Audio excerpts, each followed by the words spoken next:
안녕하세요. 저는 시어머니와 함께 살고 있는 50대 여성입니다. 제게는 아들이 둘이 있는데요. 둘 다 타지에 있는 사관학교에 다니는 중이라 집에는 시어머니와 저 둘뿐이죠. 시어머니라고 하면 한없이 어려운 존재잖아요. 물론 제 이야기를 듣고 계시는 분들 중 몇몇 분들에게는 끔찍한 존재일 수도 있겠고요.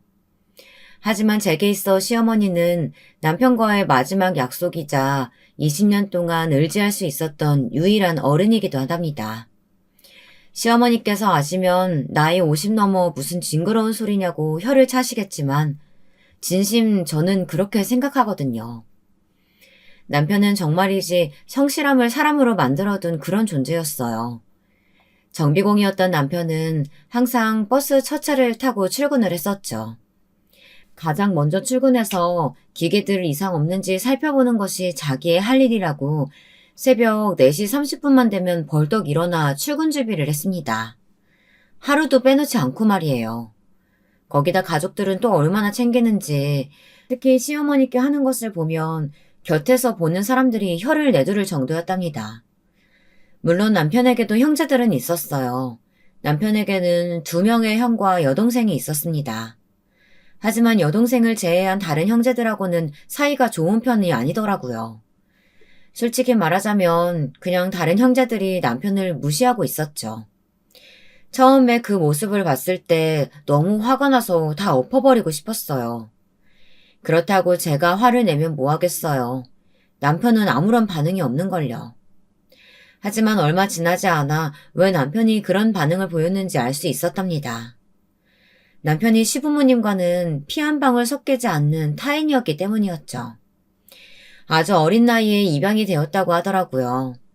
시아버지의 오랜 지인이 사고로 세상을 떠나는 바람에 혼자 남은 남편을 시아버님께서 자식으로 삼은 것이죠.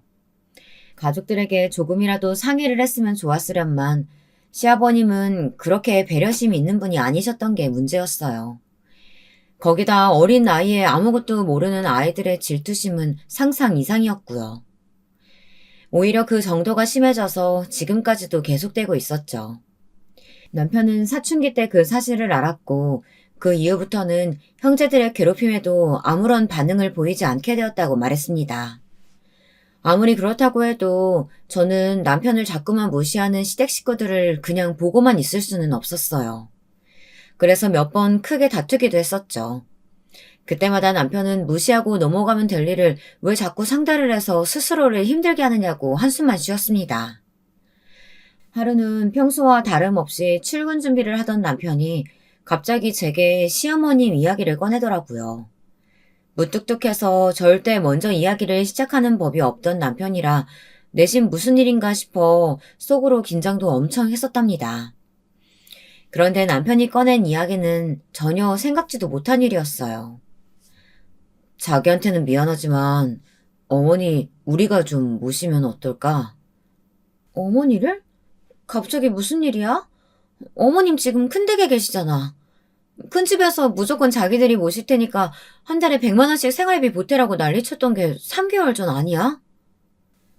제 말에 남편은 길게 한숨을 내쉬었어요. 혼자 계시던 시어머니께서 다리를 다치시는 바람에 병원에 한동안 입원하셨죠. 퇴원을 한다고 해도 아직 다리가 불편하시니 혼자 두는 것은 좋지 않다는 생각에 형제들 중 누군가 나서서 시어머니를 모시기로 했어요. 아주버님들은 서로 모시지 않겠다고 난리였죠. 보다 못한 남편이 집이 좁기는 하지만 자신이 모시겠다고 나섰어요. 그러나 큰아주버님께서 피 한 방울 섞이지 않는 남편이 어디서 나서냐고 난리도 이런 난리가 없었죠. 심지어 작은 아주버님은 우리가 시어머니를 모시고 가서 때리고 굶길 것이라는 소리까지 했습니다. 말이 되는 소리 좀 하세요. 어느 자식이 부모님께 그런 행동을 한답니까? 자식이 아니니까. 우리한테 괴롭힘 당했다고 어머니한테 풀 수도 있고. 아주버님, 적당히 좀 하세요. 지금까지 매해 어머니 모시고 건강검진 다니는 사람이 누군데요. 그이잖아요. 영양제 떨어지지 않게 챙기는 것도 저이고요. 그럼 그이한테 무슨 말씀을 하시는 거예요? 그럼 목적이 돈인가? 어머님 돌아가시기 전에 한 몫 챙겨보려고 점수 따기? 어느 쪽이든 호적상 아들이 아닌 사람은 나설 일이 아니죠. 남편은 잔뜩 화가 난 얼굴이었지만 그놈의 핏줄을 앞세워 따지는 형제들 앞에서 결국은 분노를 참고 넘길 수밖에 없었답니다. 그렇게까지 난리를 쳤던 일은 어디로 갔는지 갑자기 큰 집에서 자신들이 시어머니를 모시겠다고 말을 바꿨죠. 그리고는 시어머니를 모시는 대가로 매달 생활비를 보태라고 하더라고요. 100만 원씩 말이죠. 저는 터무니없는 금액에 뭘 근거로 100만 원을 달라고 하시는 거냐며 따졌지만 큰형님은 눈 하나 깜짝하지 않았어요. 삼시세끼 챙겨드려야지. 물리치료 받으려면 병원에 모시고 가야지. 그걸 누가 다 한다고 생각하는 거야? 사람 써서 하는데 그 정도는 내야지. 봐봐. 어머님께 쓰는 돈 이렇게 아까워하면서 어머님을 모신다고? 그런 말씀이 아니잖아요. 돈이 아깝다는 말이 아니라 정확하게 하자는 말이죠. 정확히 해? 내가 지금 내 주머니 채우려고 이런단 말이야? 형수님, 그런 의도로 드린 말씀 아니라는 거 아시잖아요. 제발 그만 좀 하세요. 결국 남편이 나서서 큰 집의 의견에 따르겠다고 말을 하고 나서야 소라는 일단락되었습니다. 그리고 3개월이 지난 거죠. 그런데 남편이 다시 그 이야기를 꺼내다니 당연히 당황스러웠죠. 남편은 시어머니께 연락을 받았다고 하면서 도저히 단 하루도 그 집에서 살 수 없다고 하셨다며 우리 집에서 모셔오자고 했습니다. 당시 남편과 제 사이에는 돌이 막 지난 큰아들과 함께 뱃속에 3개월에 접어드는 둘째가 있었어요. 남편이 제 상황을 생각도 하지 않고 이야기를 꺼냈을 것이라고는 생각되지 않았어요. 분명 시어머니께 무슨 일이 생긴 것이었죠. 저는 이유를 물었지만 남편은 좀처럼 이야기를 하지 않았어요. 그러더니 나중에 다시 이야기하자고 하며 출근을 했습니다. 저는 그날을 지금도 후회하고 있어요. 남편에게 무슨 일인지 좀 더 물어볼 걸 하고 말이죠. 그리고 남편이 원하는 대답을 시원하게 해주지 못한 제 자신을 참 오랫동안 몰아붙였답니다. 남편 출근 이후 쏟아지는 잠을 참지 못하고 그대로 다시 잠이 들었는데요. 얼마나 흘렀을까. 시끄러운 소리에 잠이 깬 저는 전화를 받고는 번쩍 정신이 들었어요. 남편이 교통사고로 인해 위험한 상황이라고 하더군요. 뺑소니였어요. 저는 허둥지둥 병원으로 달려갔어요. 신발도 제대로 신지 못하고 택시를 잡고 달려나갔답니다. 하지만 병원에 도착했더니 이미 남편은 이 세상 사람이 아니더라고요. 남편의 마지막도 보지 못했죠. 제게 남편의 부고를 알려준 의사 선생님을 붙들고 얼마나 울었는지 몰라요. 그렇게 정신을 잃었죠. 다시 눈을 떴을 때는 새하얀 병원 천장이 보이더군요. 그리고 어떻게 연락을 취했는지 가장 친한 친구가 제 손을 잡고 있었어요. 저는 친구에게 남편에 관해 물었고 친구는 씁쓸한 얼굴로 제 눈을 피했어요. 그제야 실감이 나더군요. 남편이 정말 이 세상 사람이 아니라는 사실이요. 남편의 장례식은 조촐하고 조용하게 치러졌습니다. 시어머님도 남편의 형제들도 아무도 얼굴을 비추지 않았죠. 남편의 사고 소식을 바로 연락드렸지만 연결이 되지 않았거든요. 상주 자리에는 배가 조금씩 불러오는 저와 아직 한참은 어린 첫째와 함께 서 있을 수밖에 없었답니다. 저 역시 어릴 때 부모님을 잃고 할머니 손에 자랐기에 친척이 하나도 없었거든요. 다행히 저와 남편의 직장 동료들이 찾아와서는 묵묵히 자리를 지켜준 덕분에 텅 빈 장례식장이 되지 않을 수 있었답니다. 시댁 식구들은 장례식이 끝나가는 마지막 날이 되어서야 나타났어요. 그 와중에도 시어머니의 모습은 찾을 수 없었죠. 시댁 식구들은 남편에게 향 하나 피우지 않고 저에게로 바로 다가와서는 적선하듯 돈을 던져주었어요. 저는 이를 악물고 그 돈을 그대로 그들의 얼굴로 던져버렸습니다. 어떻게 형제라는 인간들이 사람이 죽었는데 코빼기도 비추지 않을 수가 있어요? 어떻게 자그마치 30년 넘게 형제로 자랐어요. 핏줄이 어떻게 되었든 30년이란 시간 동안 가족이었잖아요. 그런데 마지막 가는 길조차 왜 그 사람을 외롭게 만드는 거예요? 형제? 우리가? 30년 한 집에 살았던 게 우리 의지인 줄 알아? 다 어머니 아버지 마음대로 벌인 일이라고. 한 번도 형제라고 생각한 적 없어. 섭섭지 않게 넣었으니까 받아두고 신경 쓸 일 만들지도 말고 그냥 서로 보지 말고 살았으면 좋겠네. 그 사람들은 제가 뭐라 대답하기도 전에 장례식장을 벗어났죠. 저는 그들을 따라 나가 시어머님은 어디 계시냐고 물었어요.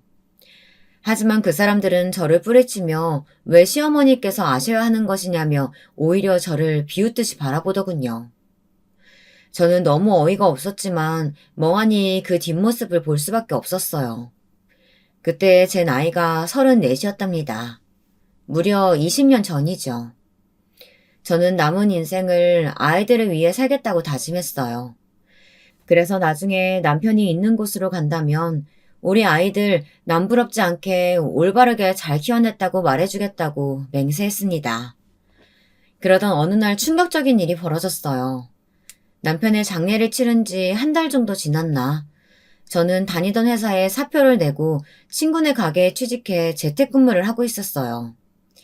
어린이집에서 큰애를 데려오는 길에 못 보던 차가 집 앞에 있더군요. 이 동네에는 전혀 어울리지 않는 그런 차라 신기하게 바라보았죠. 차를 지나 아파트 입구로 들어서는데 갑자기 저를 부르는 소리가 들렸어요. 저는 깜짝 놀라 뒤를 돌아봤죠. 차에서 시어머니와 아가씨가 모습을 드러내더군요. 아가씨는 작년 결혼해 일본으로 건너가 살고 있었거든요. 남편을 유일하게 가족으로 오빠로 대해준 사람이 아가씨였어요. 그래서 아가씨 결혼날에 남편이 엄청 기뻐하며 해외로 가야 한다는 사실에 많이 속상해했죠. 시어머니께서는 걷는 것이 약간 불편해 보이기도 했어요. 꽤나 야인 모습이었습니다. 어머님, 어떻게 여기까지 오셨어요? 아가씨는요? 언제 한국으로 들어왔어요? 연락을 늦게 받았어요. 오빠들이 엊그제 이야기해줘서 부랴부랴 한국으로 들어왔어요. 오빠 일 혼자 겪게 해서 너무 미안해요. 아니에요. 저도 정신이 없어서 연락을 드릴 생각을 못했어요. 이렇게 와줘서 정말 고마워요. 어머님, 그동안 잘 지내셨어요? 천벌 받을 새끼들. 어떻게 내 자식이를 그렇게 꽁꽁 숨겨두고 내가 알았더라면 우리 아들 가는 길도 못 보고 내가. 시어머니께서는 금방이라도 쓰러지실 것 같이 휘청거리셨어요. 저와 아가씨는 급하게 시어머니를 부축해 집으로 들어왔죠. 시어머니께서는 큰애를 무릎에 앉혀두시고는 연신 머리를 쓰다듬어 주시면서 어릴 때 시아버님 품에 안겨 집으로 들어오던 남편과 똑 닮았다고 하셨어요. 저는 금방이라도 눈물이 터질 것 같았지만 꾹꾹 눌러 참았죠. 한참을 남편에 대한 추억으로 이야기를 나눴어요.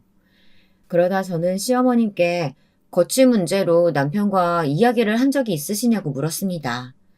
남편과의 마지막 대화였던 그날의 이야기를 말씀드렸죠. 시어머님께서는 금방 눈물을 뚝뚝 흘리셨어요. 그 집에서는 더 이상 견딜 수가 없어서 그냥 본가로 돌아가겠다고 했더니 큰애랑 며느리가 펄쩍펄쩍 뛰더라. 아직 치료받아야 하는데 어딜 가느냐고 말이지. 그리고 그날 밤에 자기들끼리 이야기 나누는 거 들어보니 그것들이 날 모시고 산다는 이유만으로 다른 애들한테 100만 원씩 받아내고 있었다는 것도 알았고 전문 간병인을 붙여주기는커녕 병원 갈 때마다 내가 사람 불러서 움직여야 했었어. 근데 그 많은 돈을 이것들이 자기 주머니에 넣을 생각을 하니 속에서 천불이 나는 것 같더라고. 저도 그 이야기 듣고 믿을 수가 없어서 아는 지인한테 알아봤더니 진짜더라고요.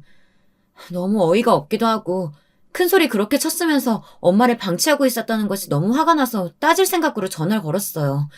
근데 대뜸 막내 오빠가 이제 더 이상 이 세상 사람이 아니라고 하잖아요. 그래서 바로 들어왔죠. 그럼 그이 그렇게 되었다는 사실조차 듣지 못하셨어요? 미안하다. 매일같이 전화하던 막내가 소식이 뚝 끊겨서 걱정은 됐었는데 바빠서 그렇다는 말을 고지고대로 그냥 믿어버렸어. 아휴, 미안하다 내 새끼. 마지막을 그렇게 보내다니. 제 손을 잡고는 연신 미안하다고 말씀하시는 시어머니를 보니 장례식장에서의 일이 떠올라 마음이 다시 아팠지만 애써 괜찮다고 대답했어요. 시어머니께서는 앞으로 어떻게 할 생각이 있느냐고 도와줄 일은 없느냐고 물어보셨지만 저는 아무것도 필요 없다고 단박에 거절했어요. 시어머니께서는 경제적으로든 무엇이든 다 도와줄 수 있다고 원하는 것을 이야기하라고 했었지만 저는 아무것도 바라는 것이 없었습니다. 시어머니께서는 섭섭한 얼굴을 하시고는 자리에서 일어나셨죠. 아가씨의 부축을 받으며 움직이시는 시어머니 모습을 보자 문득 남편과의 마지막 대화가 떠오르더군요.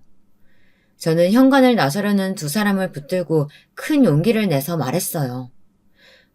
어머니, 제가 어머니를 모시고 살면 안 될까요? 언니, 지금 뭐라고 하셨어요? 이제 배도 불러올 텐데 언니 혼자서 어떻게 다 챙기려고요. 언니 힘들어요. 그이가 그랬어요. 어머니 모시고 살고 싶다고. 어머니를 우리 집으로 데려오고 싶다고. 근데 그런 그이한테 그렇게 하자고 속 시원하게 말은 못 해줬어요. 늦었지만 그이가 원했던 일 제가 하고 싶어서 그래요. 제가 모시고 살게요. 시어머니께서는 가만히 제 얼굴을 바라보셨죠. 어쩌면 이 이야기를 듣고 계시는 분들은 저의 이런 결정을 무모하고 어리석다고 잔소리하실 수도 있겠네요. 남편도 없는 시댁에 들어갈 생각을 할 수 있느냐고 하실 수도 있고요. 하지만 저는 진심이었어요. 남편의 소원을 들어주고 싶었거든요. 시어머니께서는 한참을 그 자리에 가만히 계시더니 그렇게 하자고 하시며 이 집은 정리하고 본가로 들어오라고 하셨어요. 정말 모든 일은 일사천리로 진행되었어요. 아가씨가 큰 도움이 되었죠. 다행히 본가가 멀리 있는 것은 아니라 저는 이삿짐을 불러 정리하고 남편과 추억이 쌓인 것들만 따로 챙겨 제가 본가로 들어갔습니다. 본가에서는 언제 왔는지 큰형님이 와 계시더라고요. 큰형님은 시어머님 앞임에도 불구하고 제게 삿대질을 하기 시작했죠. 이게 다 무슨 짓이야? 내가 분명히 말했지? 앞으로 서로 볼 일 없이 살자고. 내 말이 말 같지 않아? 제가 여기 있든지 말든지 형님이랑 무슨 상관이라고요. 그리고 저는 어머님하고 살려고 왔지 형님이나 아주버님하고는 죽음도 관계가 없거든요. 형님이 어머님 모시고 살 것도 아니잖아요. 뭐야? 그럼 어머니께서 본가로 돌아오시겠다고 했던 게 다 동서가 꾸민 일이야? 무슨 자격으로 동서가 어머님을 모시는데? 제가 왜 자격이 없어요? 어머니 막내 며느리가 전데요. 형님만 며느리인 줄 아세요? 막내 며느리 좋아하네. 남편도 없는 시댁에 꾸역꾸역 들어와서 살려는 의도가 도대체 뭔데? 왜? 돈이 부족해? 그래서 거머리처럼 여기 들어오는 거야? 어머님 등골이나 빨아먹고 살려고? 저는 당장이라도 큰형님의 머리채를 잡고 흔들고 싶은 충동이 들었어요. 아마 제가 임신한 상태가 아니었다면 달려들었을지도 모르겠네요. 저는 너무 화가 나 덜덜 떨리는 손을 부여잡고는 최대한 분노를 가다듬었어요. 큰형님의 폭언에 아가씨가 잔뜩 화가 난 얼굴로 다가와서는 말을 왜 그렇게 하느냐고 따져 물었어요. 큰형님은 결혼했으면 이제 이 집 식구가 아니니 나서지 말란 말을 하더군요. 그 말에 더 화가 난 아가씨는 그동안 시어머니를 어떻게 방치했는지 하나하나 열거하면서 시어머니를 모시고 산다고 큰소리치더니 이게 다 뭐냐고 큰형님을 몰아붙이기 시작했어요. 하지만 큰형님은 부끄러워하기는커녕 뭐가 잘못된 것이냐고 도리어 고개를 쳐들곤 어깨를 쫙 펴더군요. 참 어처구니가 없었어요. 그 소리를 다 듣고 계셨는지 시어머니께서 나오셔서는 큰형님에게 당장 이 집에서 나가라고 하셨어요. 어머님, 저희가 어머님한테 얼마나 최선을 다했는데 이렇게 나오실 수가 있어요? 그리고 동서를 집에 들이시다뇨. 사모님도 죽은 마당에 동서랑 같이 사실 생각은 아니시겠죠? 이미 인연은 끊어졌어요. 동서가 무슨 짓을 할 줄 알고요. 제가 형님인 줄 아세요? 저는 형님처럼 그렇게 돈에 눈 돌아간 사람 아니거든요. 뭐? 방금 뭐라고 그랬어? 어머님 앞에 계신데 사람은 어디서 함부로 모함이야? 형님이야말로 뭘 근거로 저를 그렇게 몰아가시는데요. 왜요? 어머니께서 앞으로 본가에서 저랑 산다고 하시니까 매달 들어오던 돈이 아쉬우세요? 아니면 제가 형님처럼 매달 100만 원씩 달라고 할까봐 그게 걱정되시나 봐요. 저의 마지막 말에 큰형님은 당황했는지 말도 제대로 못하시고는 결국 손을 올리시더라고요. 하지만 제가 어디 얌전히 맞아줄 사람은 또 아니죠. 저는 제게 휘두르는 큰형님의 손을 낚아채고는 어디다 손을 올리느냐고 따져 물었습니다. 큰형님은 당장 놓으라고 신경질을 내며 시어머니께 이렇게 흉폭한 사람하고 어떻게 사실 생각이냐고 하더군요. 그러면서 지금이라도 자신을 따라 큰 집으로 가자고 했어요. 하지만 시어머니께서는 그런 일은 두 번 다시 없다고 하시며 다시금 큰형님께 당장 나가라고 하셨죠. 큰형님은 제게 두고 보라고 하고는 쿵쾅거리는 소리를 내며 나가버렸어요. 그날 저녁 짐이라고 해봤자 옷과 책 그리고 몇 가지 물건들이 전부였던 저는 빠르게 정리를 하고 저녁 준비를 했어요. 예전에 어머니께서 김치전을 좋아하시던 것이 기억이 나서 저녁상에 김치전이나 올릴까 싶어 반죽을 만드는데 큰형님이 아주버님 두 분과 함께 나타나셨죠. 작은 아주버님은 저를 보고는 인상을 팍 쓰시더니 제 어깨를 세게 밀치고 시어머니께서 계시는 방으로 들어가셨어요. 큰 아주버님은 무슨 낯짝으로 여기에 있느냐고 하더니 빌붙을 생각하지 말고 당장 나가라고 했죠. 큰형님은 그런 아주버님 두 분의 반응이 상당히 만족스럽다는 표정이었어요. 그때였죠. 큰오빠가 나서서 할 말은 아니지.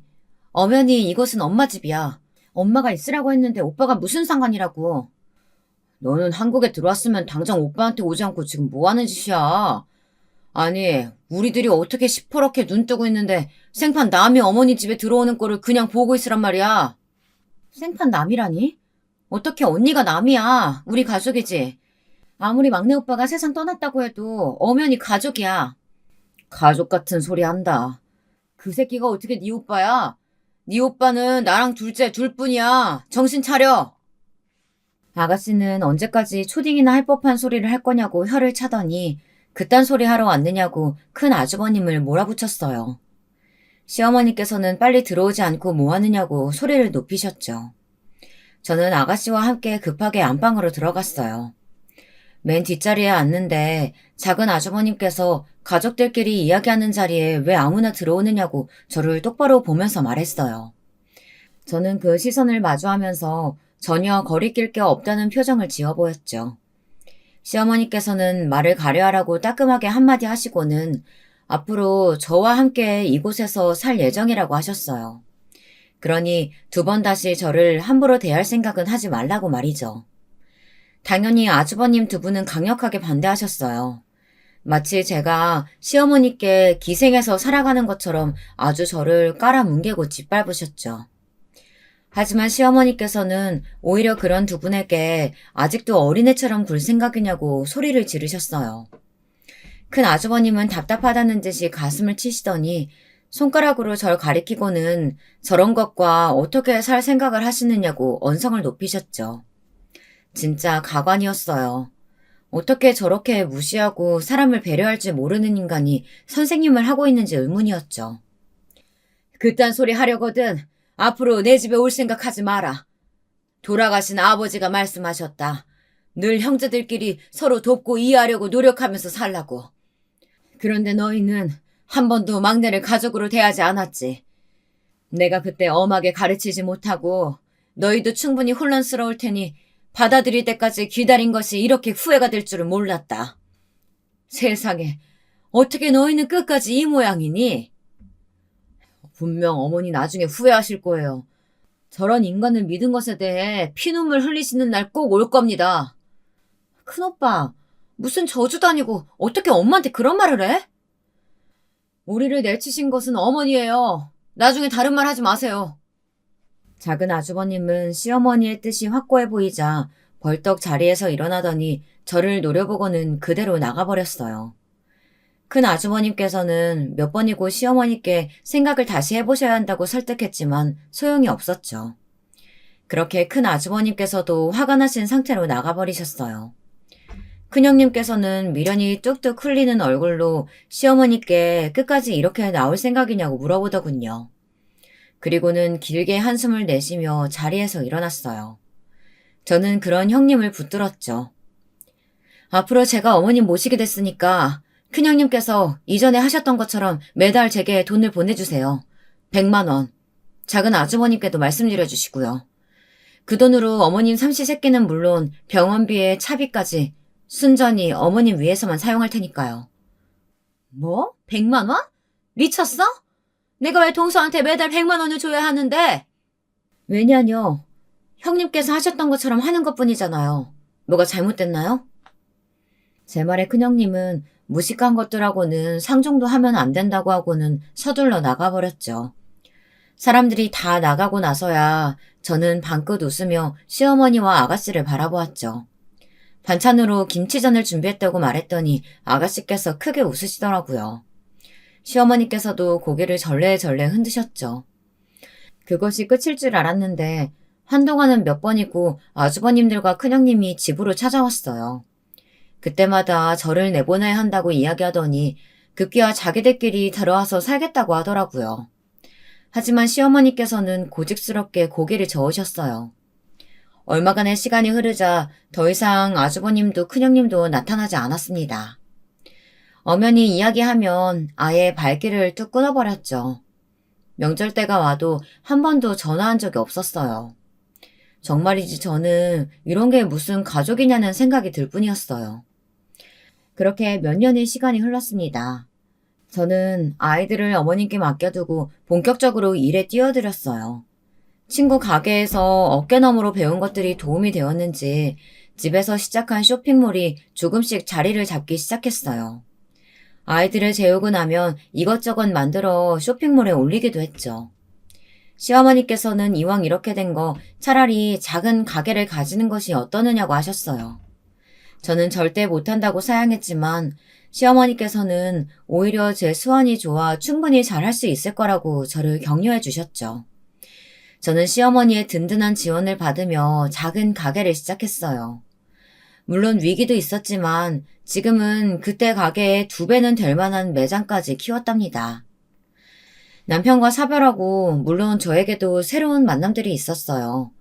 하지만 누구를 만나도 남편과 자꾸 비교하게 되더라고요.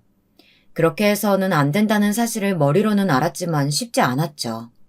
시어머니께서는 저를 시집 보내실 생각이신지 중매를 서시겠다고 하시기도 하셨어요. 네 나이 아직 한창인데 새 가정 꾸릴 생각도 해야지. 언제까지 추억만 붙들고 살래? 어머님, 제가 귀찮으세요? 왜 자꾸 절 시집 보내지 못해 안달이세요? 저는 어머님이랑 우리 2 아이들만 있으면 되는데. 네가 부족한 게 뭐가 있다고 혼자 그러고 있어. 좋은 사람 만나서 재혼도 하고 그래야지. 싫어요. 저는 영원히 어머니 곁에 딱 달라붙어 살 거예요.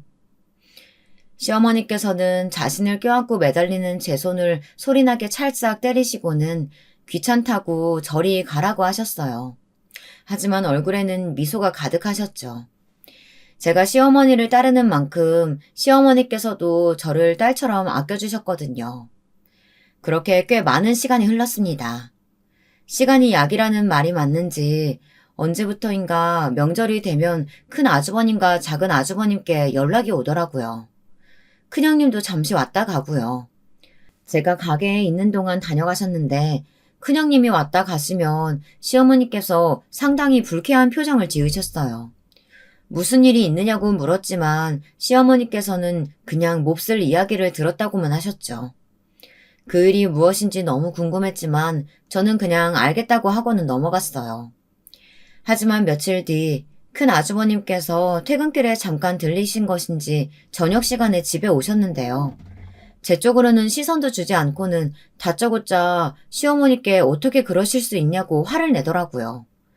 저는 갑자기 찾아와서 무슨 짓인가 싶어 한마디 하려는데 시어머니께서 막으셨어요. 내가 뭘 어떻게 했다고 그럴 수 있냐는 말이 나오니? 아니, 애들 유학자금 좀 보태달라고 부탁드렸는데 어떻게 그렇게 매몰차게 거절하실 수가 있으세요? 우리 집 장손이에요. 장손 공부한다고 미국 가는데 모른 척하고 가실 생각이세요? 공부?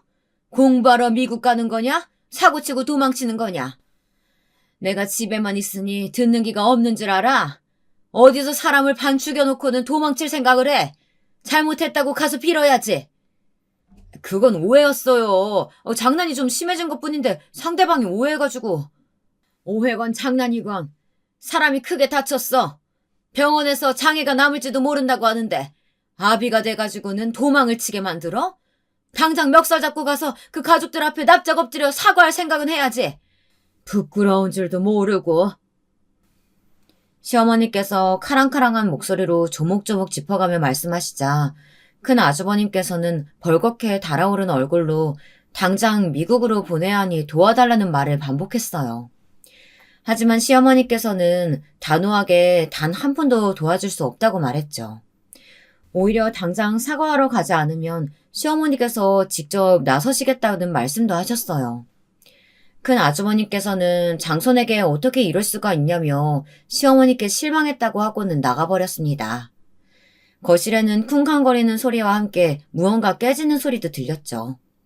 저는 깜짝 놀라 허둥거리며 따라 나갔다가 너무 놀라서 한 걸음도 움직일 수 없었어요. 거실에 놓인 화분이며 꽃병들이 여러 곳에 나뒹굴고 있더라고요. 저는 어떻게 인간이 저렇게 화풀이를 할 생각을 할 수 있는지 조금도 이해가 되지 않았어요. 그저 길게 한숨만 내쉬곤 주섬주섬 치우기 시작했죠. 시어머니께서도 나와보시고는 혀를 차시며 언제 철이 들지 모르겠다고 하셨어요. 그 뒤로도 몇 번이나 큰 아주머님과 작은 아주머님은 시어머니를 찾아왔어요. 방문 목적은 열이면 열, 다 돈 때문이었죠. 새로운 사업을 하겠다고 돈을 달라고 말하던 작은 아주머님의 얼굴은 아직도 생생하게 기억날 정도랍니다. 시어머니께서는 도대체 자신을 뭐로 알고 있기에 이렇게 당당하게 찾아와 돈을 요구하느냐고 아주버님들을 모아두고 잔소리를 하셨지만 두 분은 오히려 어머니가 어떻게 자식을 나 몰라라 할 수 있느냐고 더 큰 소리로 화를 냈답니다. 보다 못한 제가 나서 한마디 거들기라도 하면 저 아주버님은 펄쩍펄쩍 뛰며 어디서 참견이냐고 소리를 질렀죠. 뭘 한다고 함부로 끼어들어. 가족 문제니까 입 다물어. 매번 이렇게 오셔서 돈을 달라고 요구하시는데 제가 옆에서 보기 너무 화가 나서요. 도대체 어머니를 작은 아주버님은 뭐라고 생각하시는지 모르겠네요. 본인이 사업하실 생각이시면 대출을 받든 뭐라든 스스로 하실 생각을 하셔야죠. 왜 어머니께 손을 벌리시는데요? 그러는 재수 씨는 어디 떳떳해요? 지금 하고 있는 가게 우리 엄마가 해준 거잖아. 내가 처음부터 뭐라 그랬어. 순진한 어머니 등쳐먹을 요량으로 들어온 거라고 그렇게 말씀드렸는데. 아휴. 제 가게가 왜요? 제 가게 처음 낼 때 어머니께서 조금 도와주신 건 맞지만 저는 매달 매출이 어땠는지 어머니께 하나부터 열까지 다 보고 드리는데요. 제 가게라곤 하지만 어머니 가게죠. 저는 바지 사장이나 다름없으니까요. 그리고 제가 어머니께 돈을 달라고 말한 적은 없거든요. 누구랑은 다르게.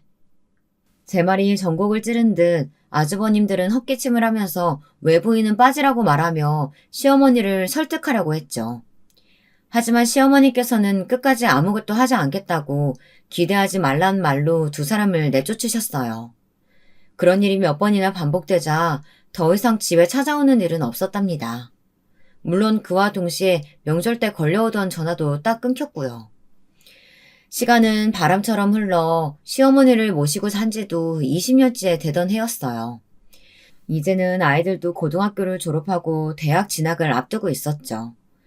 아이들은 군인이 되고 싶다고 하더니만 사관학교에 원서를 넣더라고요.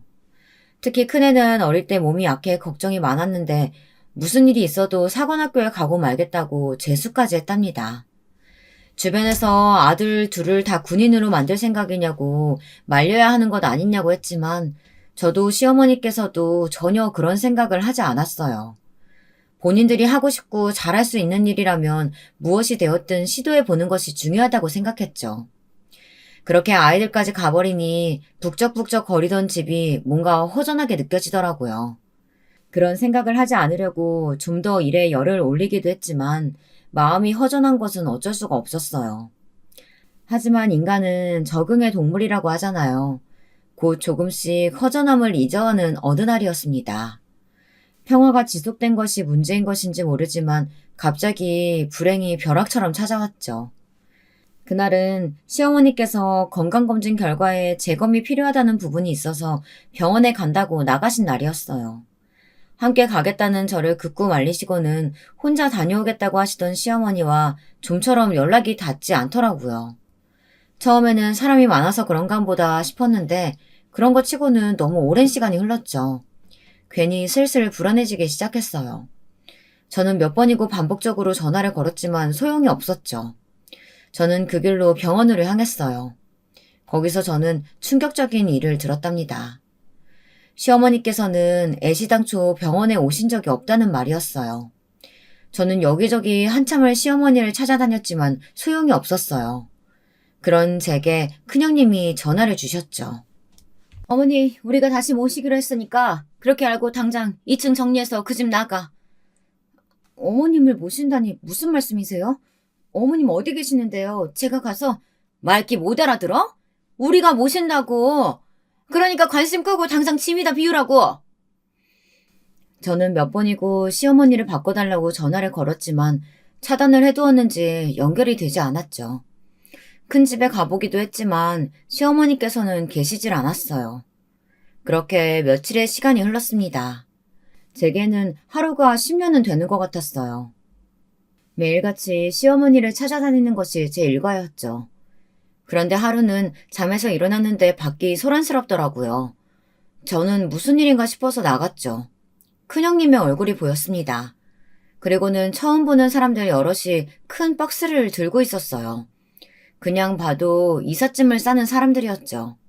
저는 지금 뭐 하는 짓이냐고 물었지만 저를 힐끗 본 큰형님은 사람들에게 2층을 깨끗하게 비우라고 말했어요. 2층에는 저와 사관학교에 있는 아들들의 방이 있었죠. 이게 다 무슨 짓이에요? 여기는 어떻게 들어오셨어요? 어떻게 들어왔냐니? 문 따고 들어왔지. 동서가 있는 줄은 몰랐네. 잘 나왔어. 빨리 짐 정리해서 나가줬으면 좋겠어. 그게 무슨 소리예요? 나가라뇨. 형님이 무슨 권리로 나가라 말아 하시는데요. 아직 속시 못 들었나 봐? 어머니 돌아가셨잖아. 지금 우리 그이랑 처방님 장례 준비하느라 정신없이 바빠. 저는 쇠망치로 머리를 한 대 세게 맞은 기분이었어요. 어머니께서 돌아가시다뇨. 저는 절대 그럴 리 없다고 말했지만 큰형님께서는 이런 일로 거짓말을 하겠느냐고 하더니 어디론가 전화를 걸어서는 스피커폰으로 돌리더군요. 큰 아주버님이셨어요.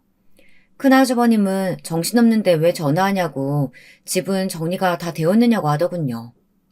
준비 중이야. 그건 그렇고 어머니 돌아가셨다는데 여기 못 믿는 사람이 있어서. 아무렴 우리가 어머니 목숨 가지고 거짓말을 할까? 근데 아직도 그 집에 있었단 말이야? 당장 내보내. 쓰레기는 깔끔하게 정리해야지. 그나저나 변호사는 왜 이렇게 빡빡한 거야? 변호사가 영 말이 안 통해? 잘 좀 구슬려봐.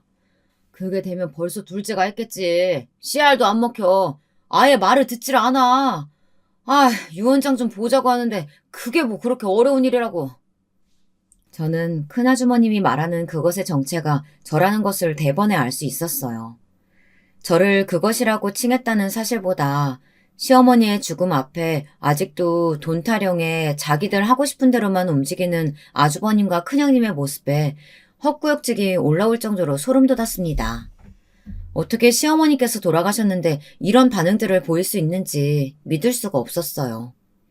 눈물 한 방울 흘리지 않는 모습에 저는 치밀어 오르는 분노를 꾸역꾸역 눌렀어요. 큰형님은 들었으면 당장 꺼지라고 말했지만 저는 시어머니 마지막 가시는 순간까지 한 발자국도 움직이지 않겠다고 말했죠. 큰형님은 유언장에 이름이라도 있길 바라느냐고 하더니 설사 그런 일이 있더라도 다 자기들이 알아서 처리할 예정이라며 그런 기대를 절대 하지 말라고 엄포를 놓더라고요. 그 말에 참고 있던 화가 폭발하고 말았어요. 짐승만도 못한 것들. 어떻게 어머니께서 돌아가셨는데 그렇게 눈물 한 방울 흘리지 않고 돈통거릴 수가 있는 건데 그러고도 너희가 무사할 것 같아? 눈물? 누가 본다고 그런 비생산적인 것을 흘리는데? 진짜 너희들은 인간도 아니야. 알아? 큰형님은 시어머니 마지막 가시는 길을 보겠다는 제 말은 깡그리 무시하고 사람을 시켜 저를 밖으로 끌어냈죠. 저는 절대 못 움직인다고 버텼지만 남자들의 억센 힘에는 당할 재간이 없더라고요. 1시간 정도 지났나 아주버님들이 서둘러 집으로 들어가는 것이 보였어요. 저는 두 분을 붙들고 진짜 시어머니가 돌아가신 거냐고 물었지만 두 사람은 그런 제 말에는 대답도 하지 않고 아직도 여기서 어슬렁거리는 중이냐고 호통을 치더라고요. 그리고는 당장 꺼지라고 하면서 저를 밀쳐냈죠. 바닥으로 내동댕이 쳐지면서도 저는 믿기지 않은 현실에 시어머니가 돌아가신 것이 맞느냐고 물었어요. 결국 작은 아주버님은 시어머니께서 돌아가시지 않았는데 어떻게 자신들이 여기 오겠냐고 하고는 제발 가족 일에 나서지 말고 좀 나가라고 하더군요. 2번 다시 보지 말자고 말이죠. 시어머니가 정말 돌아가셨다는 소리에 한동안 멍하게 길거리에 앉아있던 저는 박스를 하나 둘 들고 오는 사람들을 보고는 불이 나게 집 안으로 들어갔어요. 아주버님들과 큰형님은 무언가를 찾는지 집안을 구석구석 뒤지고 있더군요. 저를 제일 먼저 발견한 것은 작은 아주버님이었어요. 아직도 정신을 못 차려냐고 하더니 사람을 시켜 저를 끌어내라고 했죠. 하지만 꼭 큰 아주버님께서 그런 작은 아주버님을 말리더니 제게 묻더라고요. 어머님 인감이랑 통장, 보험증 그런 것들 다 어디 있는 거야? 알고 있잖아. 빨리 말해. 어딨어? 아직 어머니 장례도 제대로 치르지 못했어요. 그런데 뭐? 인감, 통장? 제정신이야? 돈귀신이라도 붙은 거야? 어떻게 자식이라는 작자가 그런 말을 해? 이미 죽은 사람인데 우리가 뭘 어떻게 하든 알게 뭐야. 어디 있는지 알면 당장 말해. 어디야? 어딨어? 작은 아주버님이 다가와 제 팔을 세게 붙들고는 이리저리 흔들었어요. 저는 이를 악물고 버텼죠. 안방을 뒤지던 큰형님까지 가세해서 당장 어디 있는지 다 이야기하라고 윽박질렀어요. 저는 모른다고 말하며 설사 알고 있다 하더라도 당신들에게는 절대 말할 수 없다고 했죠. 제 말에 화가 난 큰 아주버님은 기어코 제 뺨을 내리치셨어요. 아주 무겁고 잘 긴 소리가 들렸죠. 비릿한 피맛이 느껴지는 것이 아무래도 입 안이 터진 것 같더라고요. 저는 아무것도 모른다고 외치면서 자식된 도리는 다 하고 그런 것들을 찾아도 찾아야 하는 것 아니냐고 소리를 질렀어요. 하지만 이번에는 작은 아주버님마저 손을 높이 쳐들고는 조용히 하라고 하며 제 뺨을 내리치려고 하시더라고요. 그때였어요. 집안의 모든 사람들을 한 번에 멈추게 한 소리가 들려왔죠. 마치 일시정지 버튼이라도 누른 것처럼 모든 것들이 멈췄어요. 저는 숨쉬는 것마저도 잊을 정도였답니다. 감히 누가 내 며느리한테 손을 올리는 거야? 어? 다들 자신의 눈을 의심하고 있었죠. 시어머니 뒤쪽으로는 낯익은 얼굴도 보였어요. 시어머니의 일을 대신 봐주시던 변호사님과 실장님들이 보였죠. 먼저 정신을 차린 것은 큰아주버님이셨어요. 여긴 어떻게... 형님, 이게 다 무슨 일입니까? 제대로 처리한 거 아니었어요? 어머니가 여기로 어떻게 오실 수 있는데요? 어머니라, 내가 너희 어머니긴 하니? 아주버님의 아우성이 단숨에 잦아들었어요. 서로 눈을 마주하고는 시어머니의 눈치를 보고 있었죠.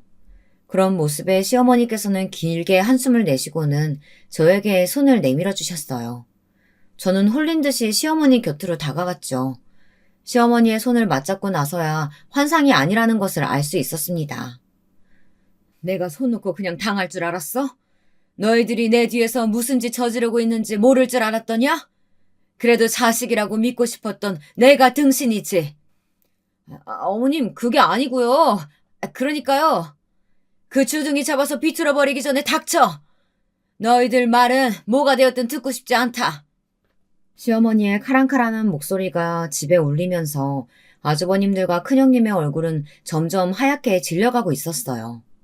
시어머니께서는 제 손을 토닥이며 아무것도 걱정할 것 없다고 하시면서 퉁퉁 부어있는 제 눈가를 만져주시며 앞으로 내게 자식은 아가씨와 저뿐이라고 말씀하셨어요. 큰 아주버님께서는 버럭 그게 무슨 소리냐고 하셨지만 시어머니께서는 뒤에 계시는 실장님에게 고갯짓을 하실 뿐이었죠. 실장님께서는 무슨 서류처를 열어보시더니 또랑또랑한 목소리로 이야기를 시작하셨어요. 처음에는 이게 무슨 소리인가 했는데 뒤로 갈수록 기함을 토할 일들이 가득하더군요. 시아버님의 연줄로 사립학교에 들어간 큰 아주버님께서 학부모에게 돈을 받아 수행평가 성적을 날조했더라고요. 그 돈으로 불법 도박을 일삼고 있었고요. 도박이 사람을 미치게 하잖아요. 당연히 집안을 거덜내고 있었죠. 거기다 명품에 환장한 큰형님은 씀씀이를 견디다 못해 결국에는 회삿돈에 손을 대기 시작했어요. 그런데 지금은 감당 불가할 규모까지 이르렀다고 하더군요. 작은 아주버님의 상황도 크게 다르지 않았어요.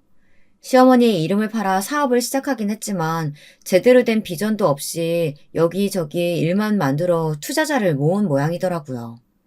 그렇게 모은 돈으로 다른 쪽 사고 친 것을 수습하기 바쁜 상태였죠.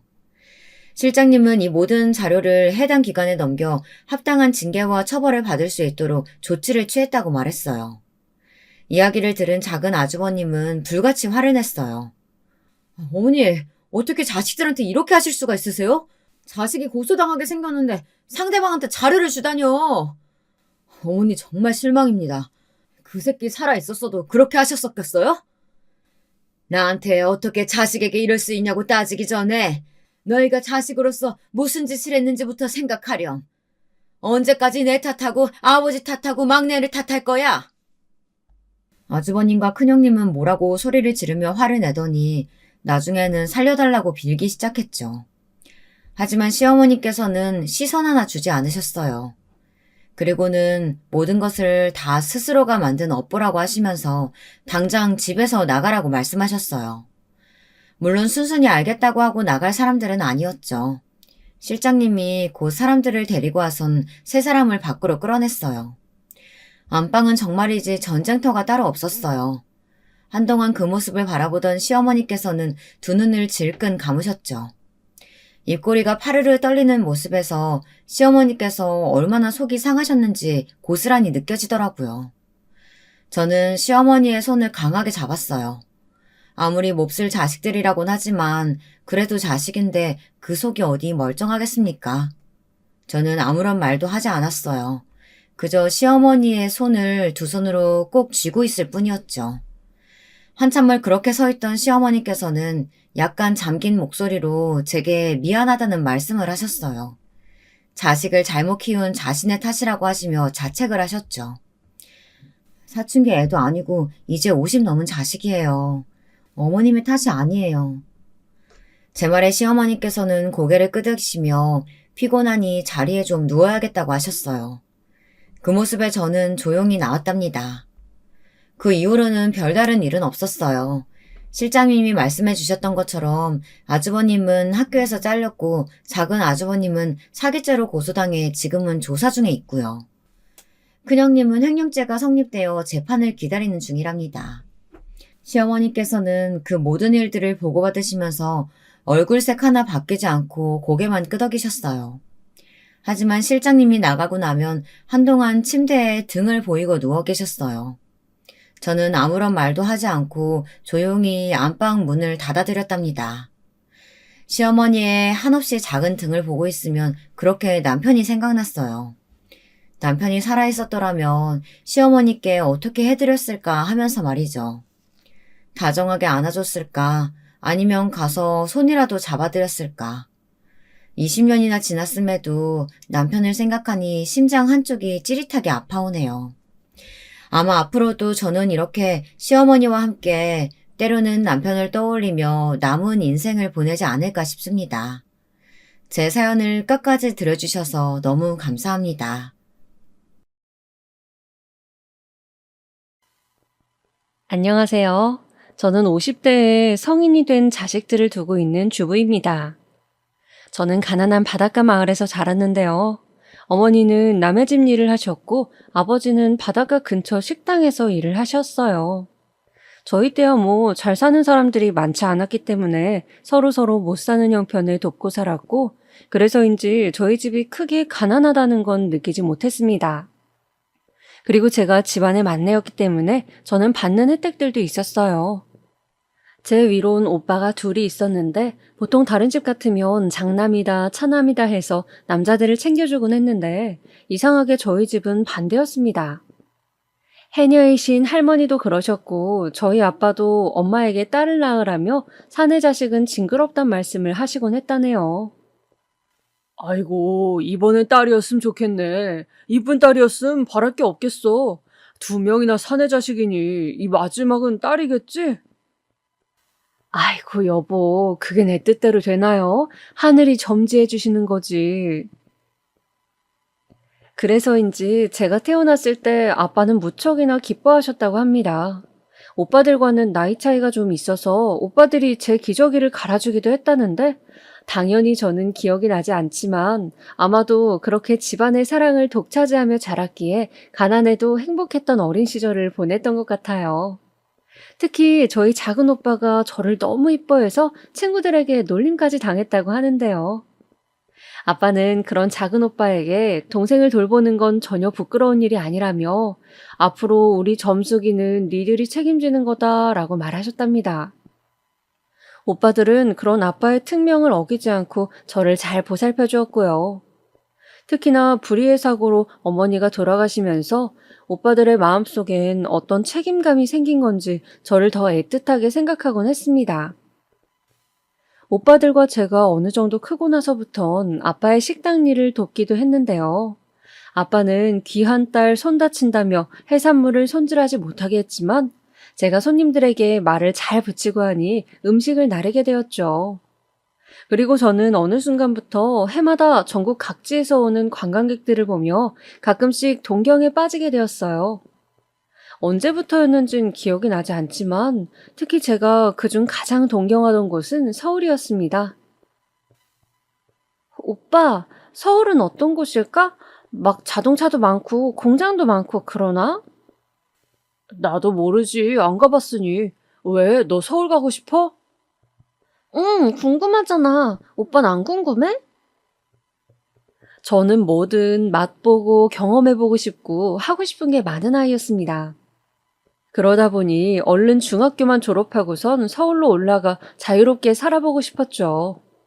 허나 절대 성인이 되기 전까지는 혼자 사는 건 안 된다며 극구 반대하시는 바람에 그 꿈은 미뤄졌고 그 전까진 아빠 식당에서 일을 해야만 했어요. 가족끼리 있는 시간은 나름대로 즐겁고 행복했지만 저는 새로운 세상을 구경하고 싶은 욕심에 매일 밤마다 서울을 그리며 잠에 들었습니다. 하지만 제가 만만히 봤던 거지요. 어렵게 올라가게 된 서울에 도착하자마자 고난길이 펼쳐졌으니까요.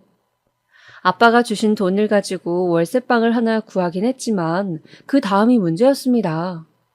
먹고 살아가기 위해선 일을 해야 했는데 아빠 식당 말고는 일을 해본 적이 없어서 그런지 뽑아주는 곳이 없었습니다.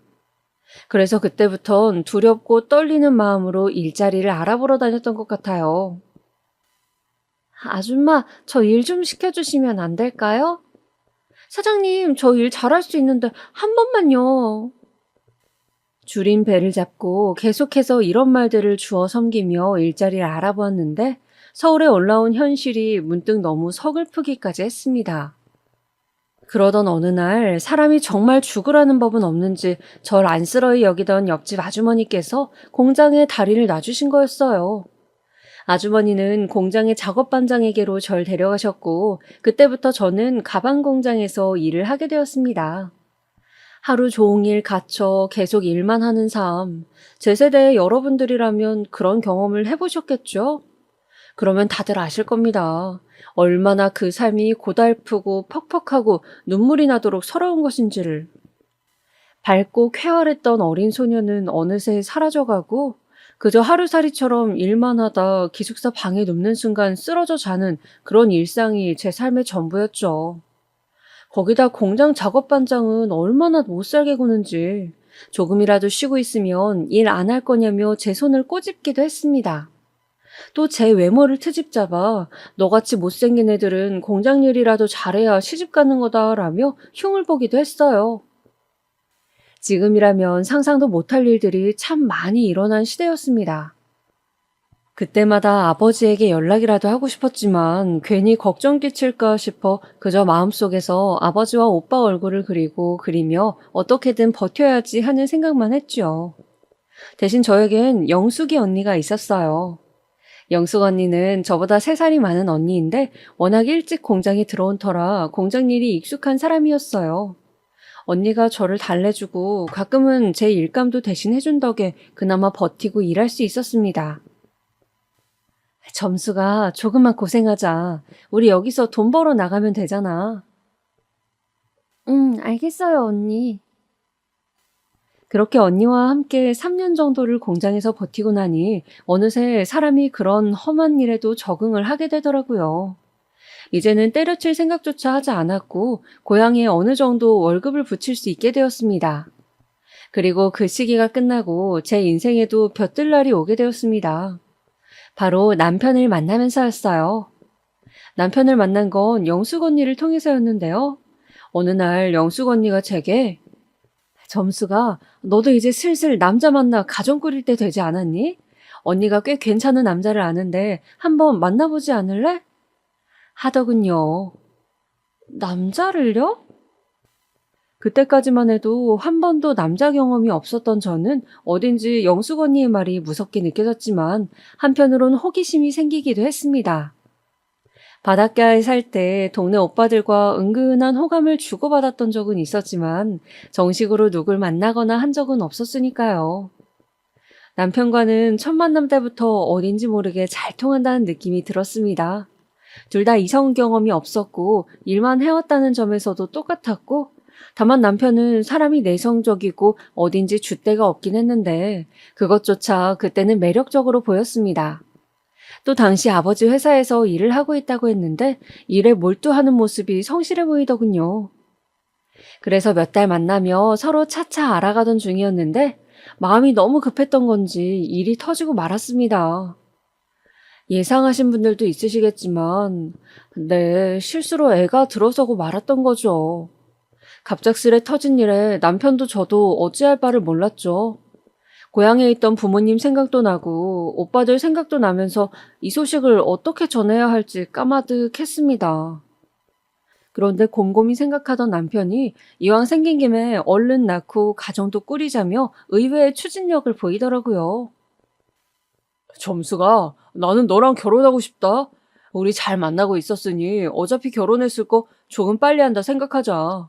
우리 어머니도 보여주고 싶어. 어머니부터 보러 가자. 남편은 하루빨리 시어머니를 뵈러 가자 재촉했고 그 바람에 저는 시댁의 그 높은 문턱을 넘어서고 말았습니다. 뱃속엔 아이를 뵌 채 말이죠. 그런데 시어머니는 저를 보자마자 혀를 끌끌 차셨습니다. 남편에게 저에 대한 이야기는 대충 들었는지 딱히 저에게 물을 말도 없었어요. 그저 물 한 컵 내어주고는 한숨 쉬고 혀만 차실 뿐이었죠. 옆에 있던 시아버지께서는 저를 본 채 만 채 하셨고요. 잔뜩 긴장한 채 어머님을 뵈러 갔는데 막상 말씀은 없으시니 제가 먼저 말을 하자 싶어 입을 떼었습니다. 어머님, 저 처음 뵙겠습니다. 김점숙이라고 합니다. 근데 들려오는 어머님의 다음 말은 제 귀를 의심할 정도로 충격적이더라고요. 우리 아들 새끼가 맞는 건 확실한 거지? 네? 확실하냐고? 그것부터 확실히 하자꾸나. 네, 당연히 맞죠. 이 사람 애입니다. 어머니 왜 그걸 의심하세요? 그때는 시어머니의 눈도 못 쳐다보고 더듬더듬 말을 이어갔던 것 같아요. 당황스러움이 반, 놀라움의 반이었습니다. 어떻게 그걸 의심하실 수 있나? 내가 그런 해픈 여자로 보인 건가 싶어 괜히 옷매무새를 만졌습니다. 결혼식 배부르기 전에 최대한 빨리 해라. 그리고 작게 해. 사람들 눈에 띄지 않게. 시어머니가 마지막으로 말씀하신 건 이 두 가지였어요. 빨리 해라, 작게 해라. 시어머니는 마치 도둑 결혼이라도 하는 것처럼 후다닥 결혼식을 해치우고 싶어 했습니다. 저야 고향 사람들도 다 초대하고 오빠 친구들까지 생각하고 있었는데 그렇게 못을 박아버리니 난감하더라고요. 그래서 어머님, 제가 임신을 하긴 했는데 아무래도 아버님 손님분들도 있고 해서 아주 작게는 힘들 것 같은데요. 라고 용기 내어 말씀을 드렸는데 곧바로 시어머님의 날선 대답이 돌아왔어요. 너 지금 자랑하니? 네? 사고 쳐서 결혼한 거 난 자랑하고 싶은 마음 없다. 그러니 최대한 서둘러. 임신에 결혼한 거 저희 실수고 잘못이라면 잘못입니다. 근데 저렇게 말씀하시니 마치 제가 꼭 부정을 저지른 것만 같아 저 나름대로는 기분이 상하더라고요. 그래도 어머님 손주인데 허나 어쨌든 정상적인 수순을 거쳐 진행하는 결혼이 아닌 만큼 어머님 의견에 따라 빠르게 진행했습니다. 결혼식은 정말 친한 지인들과 가족들만 초대했던지라 횡하고 초라했어요. 그도 그럴 것이 어머님들은 식구들 빼곤 아무도 부르지 않았더라고요. 마치 이 결혼을 숨기기라도 하고 싶은 것처럼요.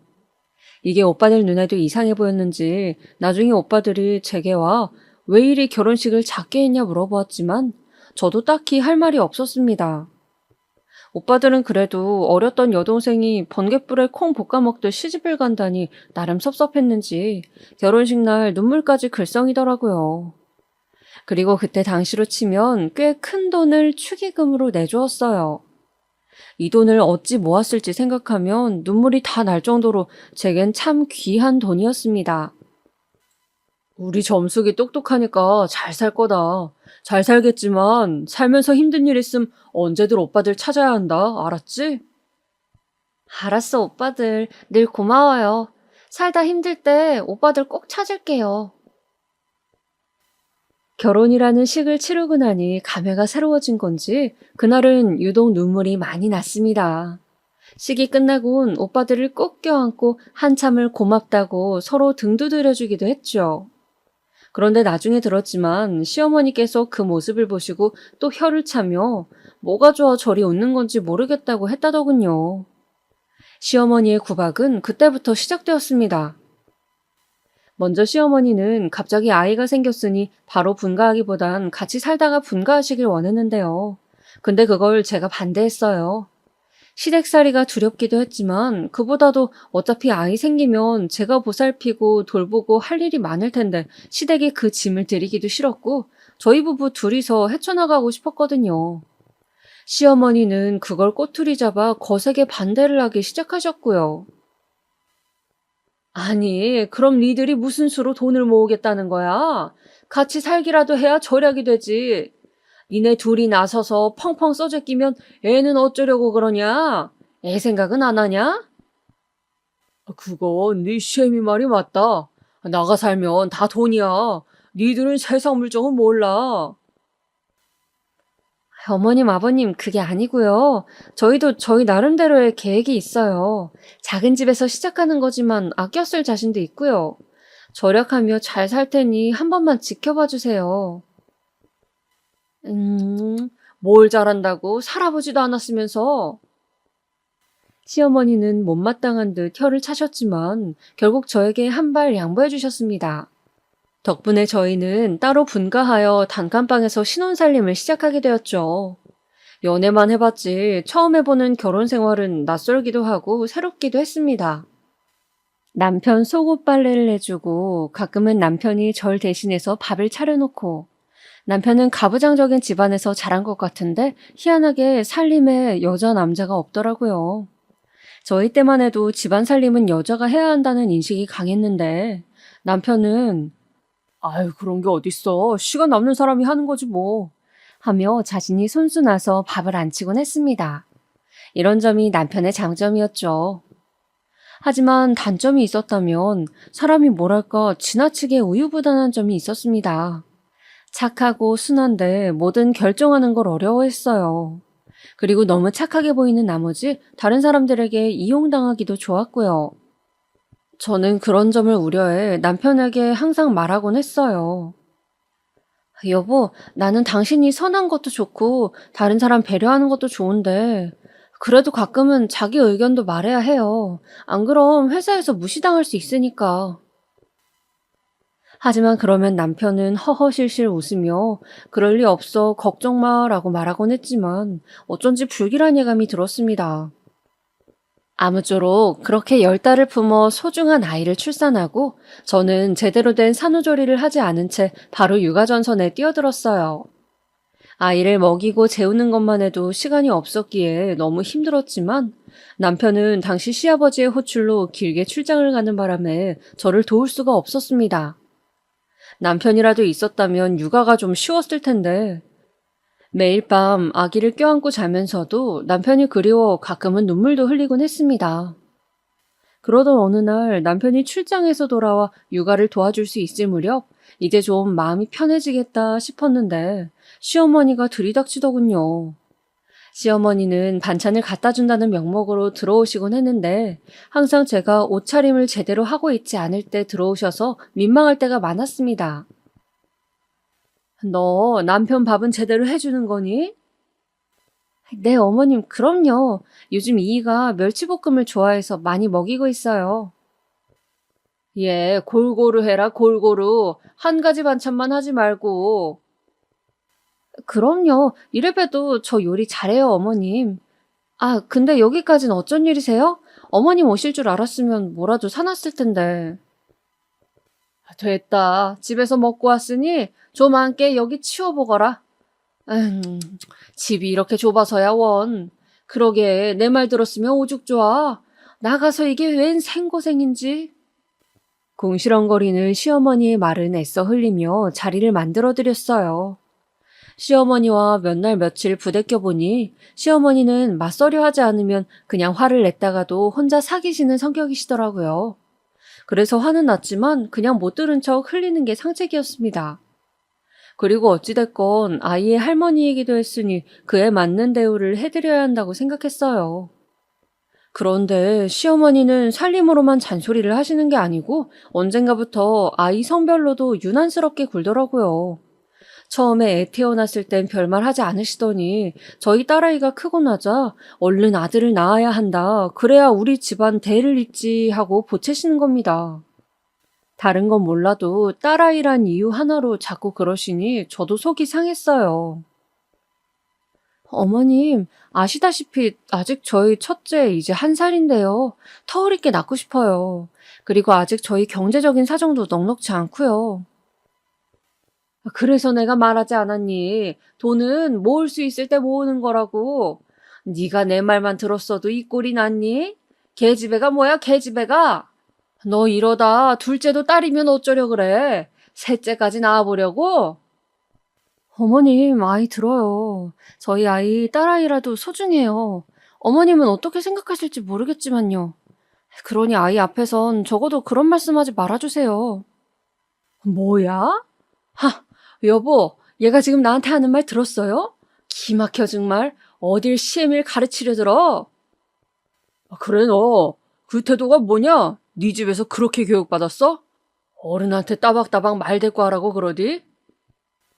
가끔은 시어머니보단 시아버지가 더 얄밉게 굴 때가 있었는데요. 바로 이런 경우였어요. 시어머니한테 직언을 했다는 이유로 시아버지가 저를 혼내실 때 말이죠. 혼나는 이유도 모르고 혼났지만 그때마저도 저는 제 의견을 굽히지 않았습니다. 정말 너무들 하시네요. 그 말만 하곤 시댁을 나와버렸습니다. 그러니 그때부터 시부모님은 아예 작정하고 저를 미워하기 시작하더라고요. 대놓고 망신 주고 무안 주기는 기본이었고 명절날 가면 가사도우미 부리듯 저를 대하곤 했습니다. 과일 깎기 못하면 그것도 못하냐며 트집 잡고 음식해야 한다고 2박 3일 불러다 사람을 못 살게 굴고 이런 상황을 중재해 줄 수 있는 건 남편뿐이었습니다. 시댁에서 찬밥 신세를 받는다 해도 남편이 중간 역할만 잘해주면 저도 사람 취급 받으며 살 수 있었어요. 그래서 어느 날 남편 붙잡고 이러저러 하니 너무 힘들다고 토로했더니 거기다 대고 이러더군요. 나보고 그럼 어떡하라는 거야? 부모를 등지기라도 하라고? 그 말이 아니잖아, 지금. 당신 왜 이렇게 답답해? 당신이 어머님, 아버님한테 말 잘해서. 우리 엄마가 들을 사람이야? 그래봤자 갈등만 커져. 그냥 당신이 참는 게 나아. 지금껏 잘 참았으면서 왜 그래? 네, 남편은 정말이지 제 고통이라고는 생각도 못 해주는 남의 편이더군요. 자기 역시 시아버지의 비위 맞추며 일하느라 힘들어서 밥도 제대로 못 먹고 다닌다는데 그런 자기에게 무리한 부탁을 하지 말라나요? 뭐라나요? 정말이지 어이가 없었습니다. 그럴 거면 아버지 회사를 나오면 되지 그것조차 말하지 못하고 맨날 시아버지 전화 한 통이면 달려가 내내 하는 것도 보기 싫었죠. 사실상 남편의 장점은 부드럽고 다정한 사람이라는 것이었는데 이젠 정이 떨어져 그 장점마저 퇴색된 것 같았습니다. 저희는 부부로서의 정도 뭣도 없이 사는 오직 애가 있다는 이유 하나만으로 살고 있는 부부였습니다. 참 회한이 밀려오더군요. 그래도 한때는 그토록 사랑해서 만났던 남편이었는데 그 와중에 시어머니는 제가 아이 문제에 있어 제멋대로 하려 하자 길을 들이셔야겠다고 생각했는지 저를 집으로 부르는 일이 잦아졌어요. 이유인 즉슨 며느리가 되어서 아픈 시애미 돌보는 걸 개떡으로 알면 안 되니 봉양하라는 거였죠. 아침부터 저녁까지 먹성 좋은 시어머니 입맛에 맞춰 저는 요리를 하고 간식을 만들고 집안일까지 소화해야 했어요. 그러다 아이가 울면 가서 달래주고 또 재워주고요. 애는 내가 돌볼 테니 넌 일이나 해라. 시어머니는 처음에야 이렇게 말씀하셨지. 막상 뒹굴거리시며 잠이나 잘 뿐 저희 애는 안중에도 없으시더라고요. 어쩜 자기 손주이신데도 저리 매정하신지 혀를 찼습니다. 그때 제가 시어머니의 말을 딱히 거부하지 않고 그대로 따라드린 건 사실상 예의였습니다. 얼마 전 허리를 다쳐 아프시다고 앓는 소리도 내시고 하니 거기에다 대고 어머님 혼자 알아서 하세요 라고 말할 수가 없어 해드린 예의였죠. 근데 어머니는 이걸 굴복이라고 받아들이신 건지 저를 아주 막대하시더라고요. 거기다 툭하면 저희 친정을 건드리셔 제 성질을 돋구곤 했어요. 얘 근데 말이다. 너희 집이 어디라고? 저 시골이라 했지? 아니 거긴 어디냐? 차 타고 갈 수 있는 곳이야? 그럼요 어머님. 왜 못 가요? 갈 수 있죠. 참 시골 촌구석이라도 그건 되나 보네. 신기하다. 촌구석까진 아닌데. 얘 말 대꾸하지 말고 얼른 감자전이나 부쳐라. 입이 심심하다. 이런 식으로 말입니다. 거기다 제가 어느 날인가 아버지에게 해산물을 가득 받은 적이 있었는데 이걸 가지고는 시비를 거시더군요. 너 이번에 그 아버지가 해산물 보내주셨다며? 그거 왜 안 가져오냐? 네? 아니, 너 내가 조개 좋아하는 거 모르니? 조개, 가리비, 굴 이런 거 없어서 못 먹는다 나는. 그러니 그런 거 들어오면 째깍째깍 가져와라. 아낄 생각 말고. 하여튼 이런 걸 꼭 내 입으로 말해야 하지 넌. 아, 네. 싫어요 라는 말이 목구멍까지 올라왔는데 쪼잔한 사람 될까봐 차마 그렇게는 말 못하고 고개만 끄덕였습니다. 하지만 그 이후론 친정에서 그런 걸 받아도 절대 어머님께 알려드리지 않고 남편도 입조심을 시켰죠. 저희 아빠가 저 생각하며 주신 걸 시부모님께 나눠드리고 싶진 않았거든요. 하지만 이놈의 입방정, 남편놈의 입방정이 문제였죠. 명절날 친정에 갔다 오면 남편은 제 말은 쏙 잊어버리고 꽃게를 가져왔다느니 하는 말을 내뱉었고 그러면 시어머니는 저를 노려보며 한 말씀 하셨죠. 시애미 주기가 그리 아까웠니? 이런 망할년 같으니라고? 너 다 먹어라. 아니 그게 아니고 이기적인 것. 솔직히 그럴 땐 저도 민망해 할 말이 없어 고개를 돌리고 서 있곤 했습니다. 시부모님은 그런 제게 대놓고 욕을 퍼부었고요. 참 너무 험난한 시집살이였네요.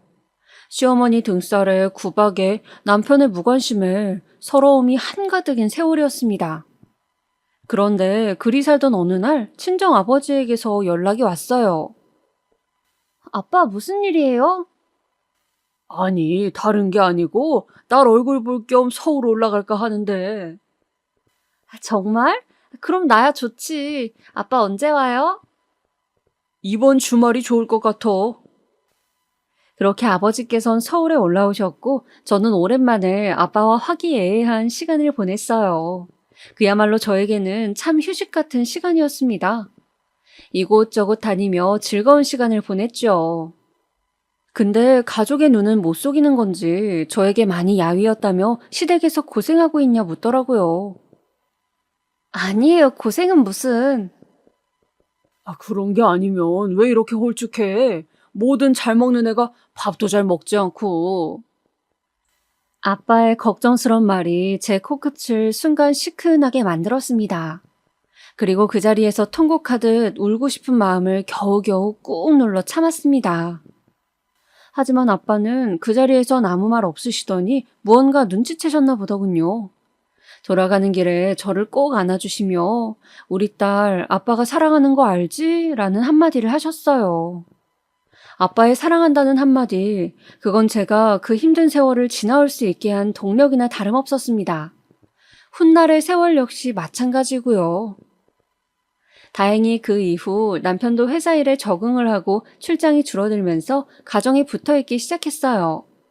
그간 못해줬던 게 미안했는지 저에게 없던 애교도 부리고 집안일도 다시 거들고 하더라고요. 남편이 도와주니 그나마 육체적인 피로가 덜했죠. 부부 사이가 조금 좋아지니 둘째도 생겼고요. 근데 둘째를 낳기 전부턴 이 애가 아들인지 딸인지 벌써부터 걱정이 되었습니다. 혹시나 딸이면 또 셋째 낳으라 할 텐데 그 소리 듣기 싫어서라도 차라리 아들이면 좋겠더라고요. 하지만 하늘도 무심하시지. 저는 또 딸을 낳고 말았어요. 저에게야 우리 두 딸들 다 너무 귀중하고 소중하지만 시어머니는 제게 못할 소리를 참 많이 했습니다. 10시간의 진통 끝에 겨우 애를 낳은 저에게 와서는 셋째 준비해라 라는 말씀을 하고 가신 분이니까요. 거기다 첫째 때 산후조리를 제대로 못해 몸이 아팠던 걸 생각하면 둘째 때 잘해야겠다 싶어 조리원에 들어가려 하니 극구 반대를 하시더라고요. 내 아들이 힘들게 번 돈으로 뭔 놈의 지랄까지 하고 앉아있어. 거기다 아들도 아니고 개집애인데 그냥 집에서 미역국이나 끓여 먹어라. 어머니, 왜 이렇게 아들에게 집착하세요? 제가 딸 낳고 싶어서 낳았나요? 그만 좀 하세요. 저 애 낳은 지 얼마 안 된 사람이라고요. 유난 떤다, 유난 떨어. 나 때는 애 낳고 3일 만에 나가 일했다. 어디 꾀병을 부리려 들어? 그건 어머님 때고요. 전 그렇게 못합니다. 결국 저는 시어머니의 말을 무시하고 조리원에 들어갔습니다. 남편에게도 이번에 어머님 편을 들면 그때는 얄짤없을 거라고 경고해두니 처음으로 자기 엄마한테 큰 소리도 내보더라고요. 덕분에 관리를 받고 나왔는데 역시나 나오자마자 시부모님은 저를 다신 안 볼 기세로 말씀하시더군요. 너 같은 며느리 든 적 없으니 이혼을 하든지 해라. 갈라서라고 내 아들이랑. 네? 아, 엄마 왜 그래요? 이러지 않기로 했잖아요. 가만히 있어. 너 내가 지금까지 그 거지 같은 시골 집구석에서 온 너 며느리랍시고 받아주고 참아줬다. 근데 나도 더는 한계다. 너 같은 거 필요 없으니 당장 내 아들 집에서 짐 싸 나가라. 뭘 멀뚱히 보고 서 있어? 그럼 네가 나가지. 내 아들이 나가야겠니? 지금껏 일 안 하고 집에서 놀고 먹고 자빠졌으면 그것만으로 감사하게 생각하고 나가야지. 갓난아기를 낳은 저에게 당장 나가라는 시어머니. 제가 어떻게 했어야 하는 걸까요? 그저 시어머니 말에 순종했어야 했던 걸까요? 그렇게 둘째를 낳았을 적 이미 저와 시댁은 갈등의 골이 너무도 깊어져 있었습니다. 그리고 남편은 역시나 우유부단하게 저기 있잖아, 여보. 조금만 여관 같은 데 가 있어. 내가 금방 찾아갈게. 라고 하며 저를 내쫓더군요. 너무 서럽고 서글퍼 눈물이 다 났습니다. 우는 게 더 자존심 상하는 거란 걸 아는데도 그 순간은 도저히 멈춰지지가 않더라고요. 하지만 여기서 나가면 제가 지는 거라는 걸 알았으니 저는 꿋꿋이 버티고 있었습니다. 어디 한번 누가 이기나 해보자 하는 심정으로 시어머니 역시 버티고 서 있었고요. 저는 그렇게 피말리는 신경전 속에서 육아까지 해내고 있었습니다. 그런데 어느 날 정말로 제가 잠시 집을 떠나야 하는 일이 생기고 말았는데요. 바로 오빠에게서 온 연락 때문이었습니다. 점수가 너무 놀라지 말고 들어라. 지금 병원으로 좀 와야겠다. 아버지가 위급하시네. 오빠의 어조는 낮고 차분했지만 그 안엔 왠지 모를 불안이 가득했습니다. 병원에 도착하니 저를 향해 웃어 보이던 아버지는 이미 외양 자체가 너무도 달라져 있었습니다. 깡마른 몸매에 퀭한 눈 밑, 전에 봤던 아버지의 모습이 아니었죠. 아빠. 우리 딸 왔구나. 보고 싶었는데 이렇게 보는구나. 오빠, 어찌된 일이야 이게? 오빠는 조용히 저를 끌고 나와 아버지의 상태를 설명해 주었고 저는 휘청거리는 몸을 제대로 가눌 수도 없었습니다. 점수가 아버지 잘 보내드리자, 우리. 오빠도 코끝을 훌쩍이고 있었어요. 아버지는 시한부 선고를 받으신 후였습니다. 항상 저희를 위해 희생만 해오시던 아버지였는데 건강검진 한번 챙겨드리지 못했다는 사실이 그렇게 죄스럽게 느껴질 수가 없었습니다. 저는 그날 아버지를 피해 오빠들과 울고 또 울었어요. 아버지는 반대로 많이 웃어주셨습니다. 어렸을 적 고향에서 있었던 이야기, 오래전 돌아가신 엄마 이야기를 하면서요.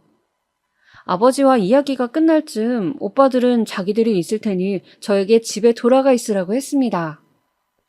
아이도 있잖아. 애기 보살펴야지.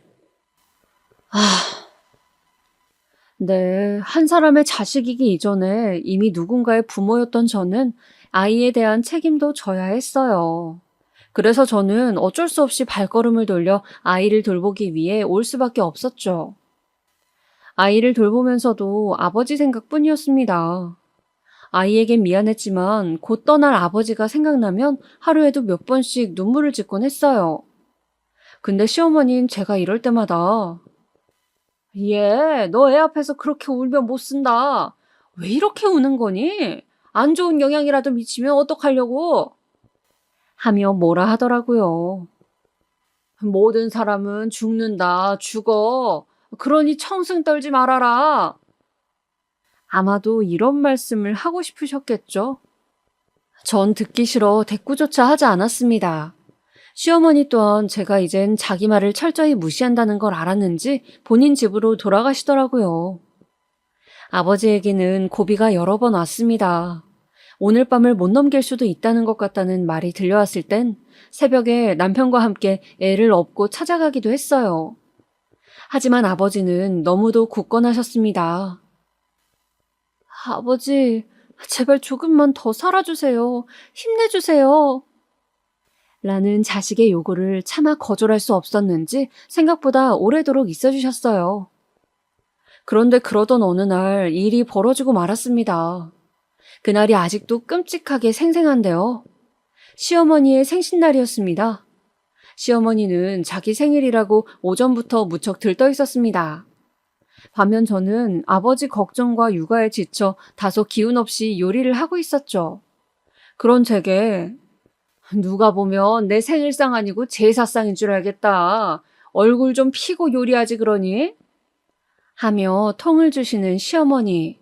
무시하고 불고기, 잡채, 파전 하나하나 만들다 보니 시어머니의 친구들이 오시더라고요. 집안이 금방 시끌시끌 왁자지껄해졌습니다. 그때였어요. 갑자기 전화가 걸려오더라고요.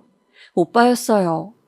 가슴을 부여잡으며 조심스레 받아보니 오빠의 목소리는 슬픔으로 가득해 있었어요. 얼른 와봐야 할 것 같아. 빨리 와. 점수가 빨리. 저는 오빠의 말을 듣자마자 다급히 앞치마를 벗고 시어머니에게 대강 상황을 설명드린 뒤 신발을 신었습니다. 오로지 머릿속엔 아버지 생각밖에 없었죠. 그런데 그때 시어머니께서 저를 붙잡으시며 그러더군요. 아니, 너 아님 음식은 누가 하라고? 어머님, 지금 저희 아버지가 위독하세요. 그래, 안다, 알아.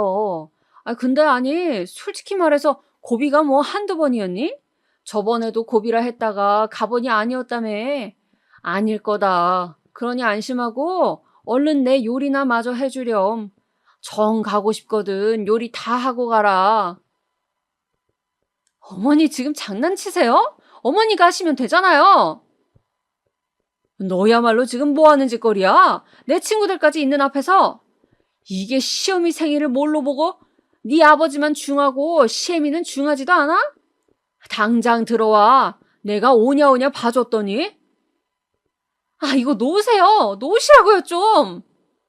못 놓는다. 못 놔. 이 징그러운 것 같으니라고. 결국 시어머니와 저는 몇 번의 몸싸움까지 벌여야 했고 시어머니 친구들이 이를 뜯어말릴 정도였습니다. 그리고 그 결과 오빠의 연락을 받은 지 30분이나 지체되어 병원에 도착했고 아버지는 이미 세상을 떠나신 뒤였습니다. 아버지... 아버지라는 말이 겨우 입 밖으로 튀어나왔는데 그 순간 고여있던 슬픔이 한꺼번에 터져버려 바닥에 엎드려 엉엉 울고 말았어요. 아버지에게 못내 사랑한다는 말도 하지 못하고 이리 허망하게 떠나보낸 게 그렇게 가슴이 아플 수가 없었습니다. 그런데 장례식을 치르는 동안 마주한 시모의 얼굴을 보곤 슬픔이 아닌 분노가 치밀더군요. 시어머니는 절 보고 멋쩍은 듯 웃더니 시아버지와 함께 떡을 먹으며 하하호호 수다를 떨다 가셨는데 그 모습을 보고 있자니 도저히 참을 수 없는 수준의 분노가 치밀었습니다. 저는 아버지 장례가 끝나고 오빠에게 말했습니다. 제가 아버지의 임종날 무슨 일을 겪었는지 말이죠. 오빠들 잘 들어? 나 아버지 임종날 늦었던 거 왜 그랬는지 이야기해 줄게.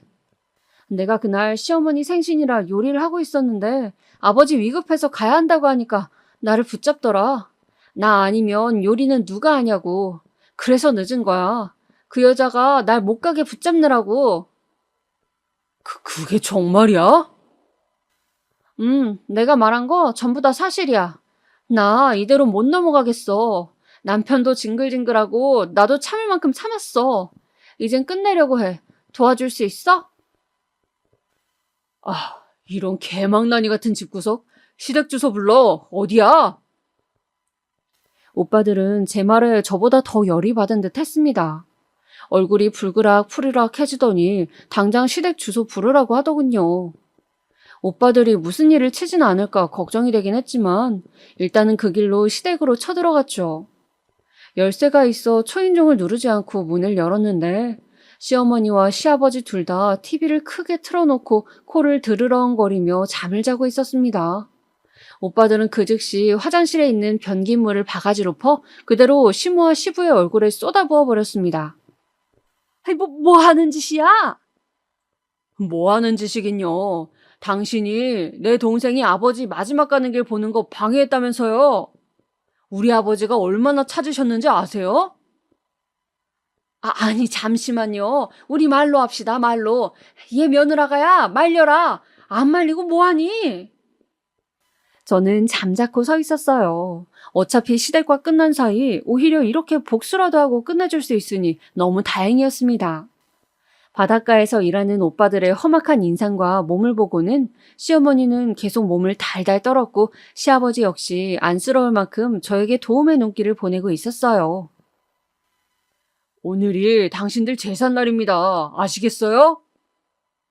그리고 큰오빠는 그 말을 끝으로 시아버지 집에 있는 골프채를 들어 집안 물건들을 부수기 시작했어요. 물건들이 부서지는 동안 작은 오빠는 냉장고 문을 열더니 먹다 남은 케이크를 찾아 시어머니 얼굴에 지디기로 했어요. 그러자 시어머니는 비명을 질렀고 제가 오빠를 막아섰습니다. 제발 며느라 부탁한다. 제발 그만 좀 하게 해다오. 네 어머님, 제가 깔끔하게 이혼해 드릴 테니 오늘 일은 없었던 거예요. 아시겠어요? 응, 알겠다. 그럴게. 해견아 오빠들이 경찰에 들어가는 걸 막기 위해선 시어머니의 입단속도 필요했어요. 그렇게 일을 마무리하곤 저는 이혼 도장을 찍었습니다. 양육권도 모두 제가 가져왔고요. 설사 시댁 쪽에서 오빠들이 벌인 일을 걸고 넘어져 행패를 부리면 어쩌나 했는데 저희 큰오빠가 마지막으로 한 말이 먹혀들었나 봐요.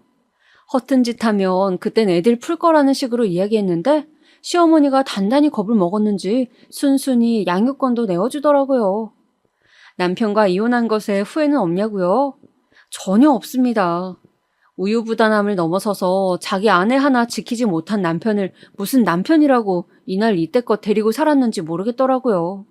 오히려 안 본다고 생각하니 속이 다 후련할 지경이었습니다.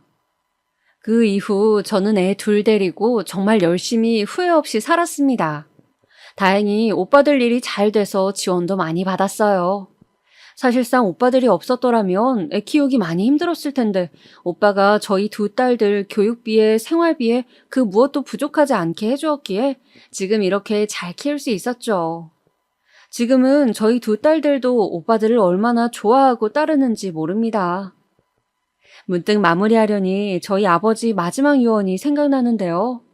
가족끼리 잘 보듬고 살아달라고 특히 우리 막내딸 아프지 않게 지켜달라고 이게 유언이었다 하십니다.